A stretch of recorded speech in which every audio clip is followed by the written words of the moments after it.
السلام عليكم. هل تعلمي عزيزتي الحامل ما هي أكثر الفواكه التي ينصح بها الأطباء وخبراء التغذية في أثناء فترة الحمل؟ إنها الفراولة.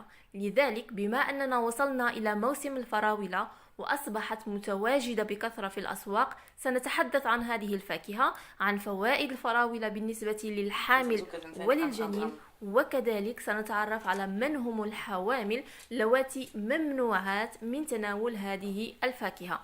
فالمرجو البقاء معي إلى آخر الفيديو لنتعرف على هذه المعلومات بأكملها، وكذلك من هم هؤلاء الحوامل. أولا سنبدأ بفوائد الفراولة للحامل وللجنين. لا يخفى عليكم بأن الفراولة تحتوي على نسب عالية جدا من اليود، الذي يعد من أهم العناصر التي يحتاجها جسم الحامل طوال فترة الحمل، لأنه يساهم في بناء خلايا المخ والجهاز العصبي لدى الجنين بصورة سليمة، وكذلك يساعد في زيادة مستويات الذكاء لدى الجنين. لذلك أنصحك بتناول هذه الفاكهة إذا أردت أن يكون لديك جنين ذكي. كذلك الفراولة تحتوي على نسب عالية من حمض الفوليك، الذي يلعب دور أساسي جدا في نمو خلايا الجنين بصورة سليمة، ويحافظ أيضا على خلايا المخ والجهاز العصبي للجنين من التشوهات والعيوب الخلقية التي قد يتعرض لها في المراحل الأولى من الحمل. لذلك تجدنا نصف مكملات غذائية تحتوي على حمض الفوليك خلال الأشهر الأولى من الحمل، لأن حمض الفوليك يدخل في تشكل وتكوين الجنين. ولا أعلم من أين أتت تلك الفكرة أن هناك نساء تخاف من تناول حمض الفوليك ظنا منها أنه يسبب تشوهات للجنين، وعلى العكس بل حمض الفوليك يحمي الجنين من التشوهات والفراولة تحتوي على حمض الفوليك، لذلك يمكنك تناولها والاستفادة من هذه الخاصية. كذلك من بين الخصائص أنها تحتوي على الكثير من العناصر المهمة لكل من الأم والجنين، مثل المغنيسيوم الذي يساعد على ارتخاء عضلات الأم، وكذلك الكالسيوم والحديد. فهذه العناصر تقي جسم الأم من التعرض للعديد من الأمراض، لأن عنصر الحديد يساعد على الوقاية من مرض فقر الدم الذي تزيد فرص الإصابة به في أثناء الحمل، وبالخصوص في الأشهر الأخيرة من الحمل.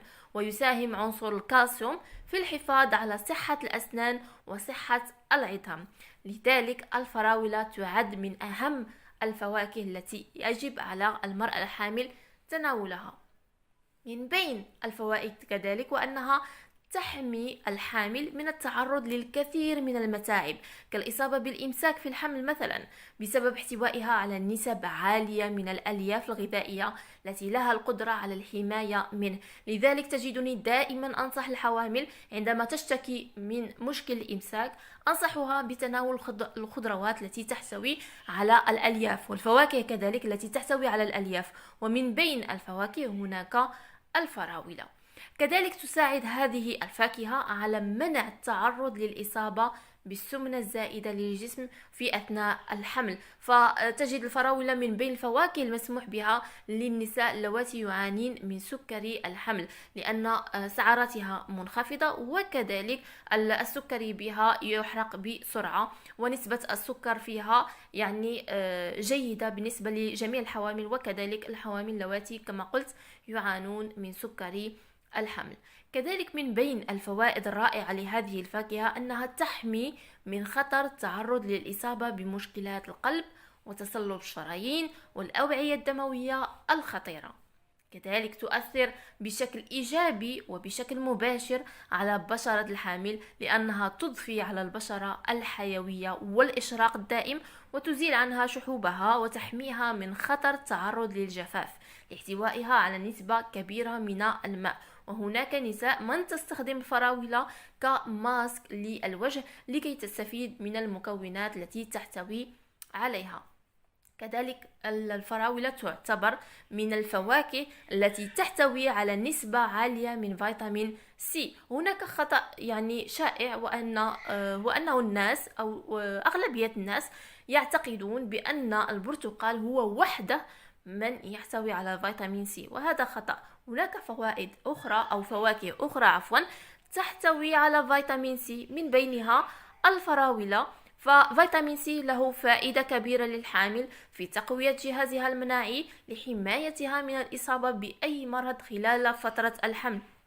وللإشارة مثلا، ففي عهد أو في زمن كورونا نقوم بوصف فيتامين سي لجميع المرضى اللواتي يصابن بكورونا، لأن فيتامين سي يعزز المناعة ويقوي المناعة. لذلك تناولي الفراولة، فهي تحتوي على فيتامين سي. كذلك تحتوي على المغنيسيوم المعروف بقدرته على معالجة الأمراض، والغني بخصائصه المضادة للالتهابات. كذلك الفراولة تقلل من خطر حدوث الولادة المبكرة، وتناول الفراولة يحمي الجنين من الإصابة بعيوب القلب الخلقية ويحافظ على صحة قلبه.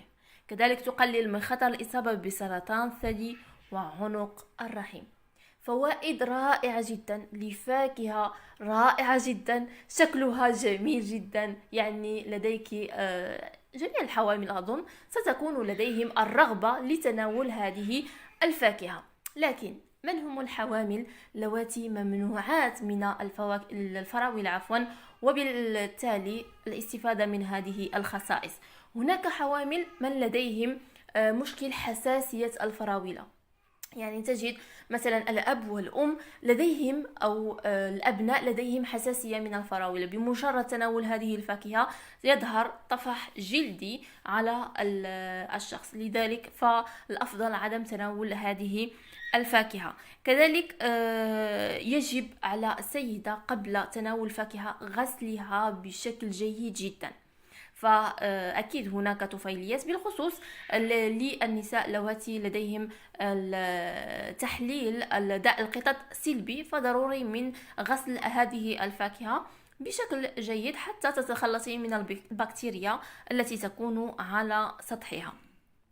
أنصحك أيضا بعدم تناول الفاكهة في حالة إصابتك بأحد الأمراض المزمنة مثل الربو. فالربو هو عبارة على نوع من الحساسية، ويكون غالبا مرتبط بنوع من الحساسية. فإذا كنت لديك مشاكل في التنفس ولديك مشكل الربو أو لازم أو الضيقة، فالأفضل عدم تناول الفراولة حتى لا تسبب لك نوع من التحسس. كذلك أمراض الكلى والمرارة، فيفضل عدم تناول هذه الفاكهة. غير ذلك فجميع الحوامل بما فيهم حوامل اللواتي يعانون من سكري الحمل، أنتم يمكنكم تناول هذه الفاكهة بدون مشاكل، لكن أكيد يجب أن تتناولوها باعتدال حتى لا تتسبب بارتفاع مستويات السكر في الدم. هذا كان موضوعنا لليوم، سنلقاكم إن شاء الله في فيديو قادم، والسلام عليكم.